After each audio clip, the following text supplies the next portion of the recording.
தனியார் துறை மட்டும் இல்லாம சொசைட்டில சக்சஸ்ஃபுல் பர்சன்ல ஒருத்தங்களா இருக்கிறவர் தான் சூர்யா அவர்கள்.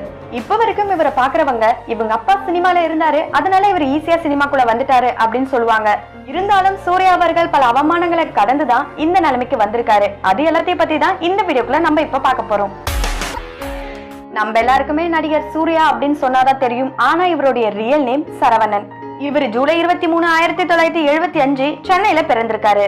நம்ம எல்லாருக்குமே தெரியும் இவங்க அப்பா ஒரு லெஜெண்டரி ஆக்டர் சிவகுமார் அவர்கள், அம்மா லட்சுமி குமாரி. இவருக்கு ஒரு பிரதர் அண்ட் சிஸ்டர் இருக்காங்க. நம்ம எல்லாருக்குமே தெரியும் இவருடைய பிரதர் ஆக்டர் கார்த்திக் அவர்கள், சிஸ்டர் பிருந்தா ஒரு பிளேபேக் சிங்கர். இவர் சென்னை பத்ம சேஷாத்ரி பாலபவன் ஸ்கூல்ல தான் படிச்சிருக்காரு. இவருடைய சின்ன வயசு ஆசை கனவு இப்படி எல்லாமே ஒரு பிசினஸ் மேனா நம்ம இருக்கணும்ன்றது மட்டும்தான். அதனாலதான் இவர் லயோலா காலேஜ்ல பிகாம் முடிச்சிருக்காரு. இப்போ ஒரு சக்சஸ்ஃபுல் பிசினஸ் மேனா இருக்காங்கன்னா அவங்க எல்லாருமே ஒரு காலத்துல கண்டிப்பா தொழிலாளியா இருப்பாங்க. அதே மாதிரி தான் இவரும் அவருடைய பிசினஸ் ஸ்டார்ட் பண்றதுக்கு முன்னாடி ஒரு கம்பெனில வேலை செஞ்சிருக்காரு. ஆமாங்க, ஒரு கார்மெண்ட் எக்ஸ்போர்ட் ஃபேக்டரியில 8 மாசம் 8000 ரூபாய் சேலரியில வேலை பார்த்திருக்காரு. என்னதான் இவருடைய அப்பா ஒரு நடிகரா இருந்தாலும் இவரை சாதாரணமா தான் வளர்த்திருக்காங்க.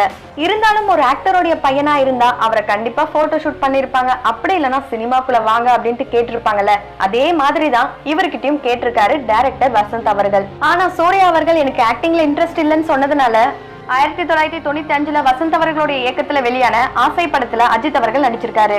சரிப்பா உனக்கு நடிக்கதான் இன்ட்ரெஸ்ட் இல்ல, எங்களுக்காக ஒரே ஒரு போட்டோ ஷூட் பண்ணித்தாப்பா அப்படின்னு கேட்டிருக்காரு டைரக்டர் மணிரத்னம் அவர்கள்.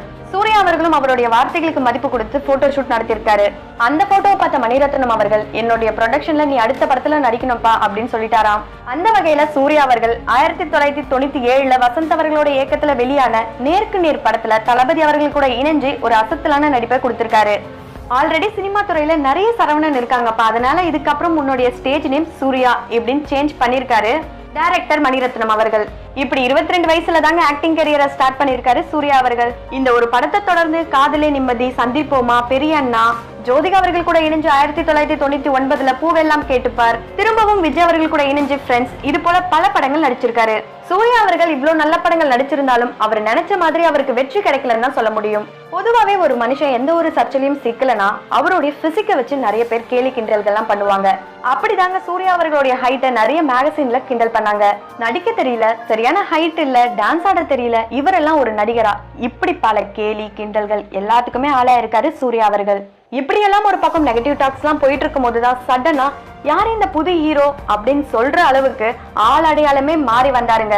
ஆமாங்க, பாலா அவர்களுடைய இயக்கத்துல ராஜ்கிரண் அவர்கள் கூட இணைஞ்சு நந்தான்ற ஒரு அற்புதமான படைப்புல அசத்தலான நடிப்பை வெளிப்படுத்திருப்பாரு சூர்யா அவர்கள். இந்த படம் தான் இவருடைய சினிமா பயணத்துல ஒரு திருப்பு முனையா இருந்தது.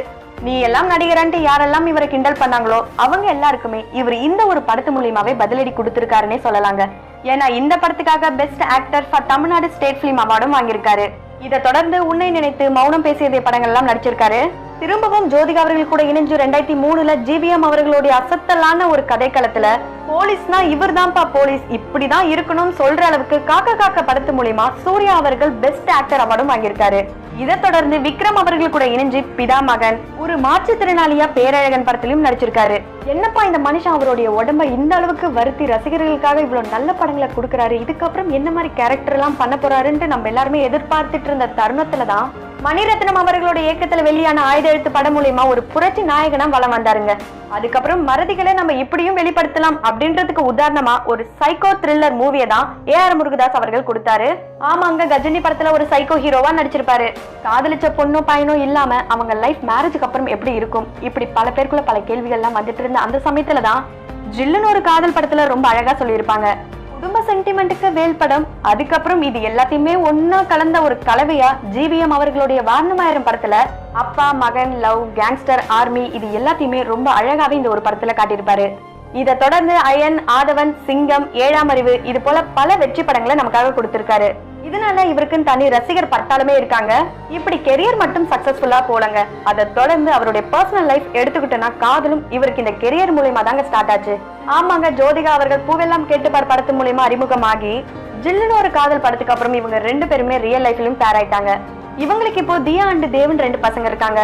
இவர் Pepsi, TVS motor, sunfish biscuit, Aircel, இது போல பல கம்பெனிஸோடைய பிராண்ட் அம்பாசிடரா இருக்காரு. இவர் நிறைய பேருக்கு பண உதவிகள் எல்லாம் பண்றாரு. இருந்தாலும் பண உதவிகளை தாண்டி கல்வியை இவர் ஃப்ரீயா கொடுக்கறாருங்க. ஆமாங்க, ஏழை எளிய மாணவர்களுக்காக அகரம் ஃபவுண்டேஷன் ஒரு ட்ரஸ்ட்டை உருவாக்கி இலவசமா அங்க நிறைய குழந்தைகளை படிக்க வைக்கிறாங்க.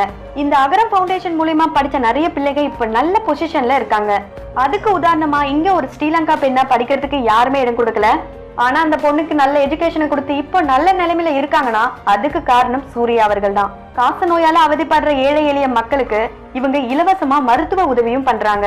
இப்படி எவ்வளவு பேர் இவருடைய ஹைட்டை கிண்டல் பண்ணாலும் இவரு அவருடைய ஹைட்டால தான் உயர்ந்துகிட்டே போறாருன்னே சொல்லலாங்க. நம்ம எல்லாருமே விடாமுயற்சி இருந்தா வெற்றி கிடைக்கும் சொல்லுவோம். ஆனா இவர் என்ன சொல்லியிருக்காரு அப்படின்னா, நம்மளுடைய ஒவ்வொரு வீணா போன முயற்சியால மட்டும்தான் நம்ம ஒரு வெற்றி அடையிறோம். அதனால தொடர்ந்து முயற்சி செஞ்சுக்கிட்டே இருங்க, கண்டிப்பா வெற்றி நிச்சயம் இப்படின்னு சொல்லியிருக்காரு சூர்யா அவர்கள். சூர்யா அவர்களுடைய இந்த வாழ்க்கை பயணம் நிறைய பேருக்கு இன்ஸ்பைரிங்கா இருக்கும் நம்புறேன்.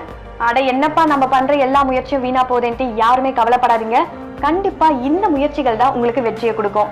சோ சூர்யா அவர்களுடைய வெறித்தனமான ரசிகைகளை நானும் ஒருத்தங்க அப்படின்ட்டு யாரெல்லாம் சொல்றீங்களோ அவங்க எல்லாருமே நம்மளுடைய கமெண்ட் பாக்ஸ்ல கமெண்ட் பண்ணிடுங்க. அது மட்டும் இல்லாம அவருடைய படங்கள்ல எனக்கு இந்த படம் ரொம்ப ரொம்ப பிடிக்கும் அப்படின்ட்டு எந்த படத்தை சொல்றீங்களோ அந்த படத்துடைய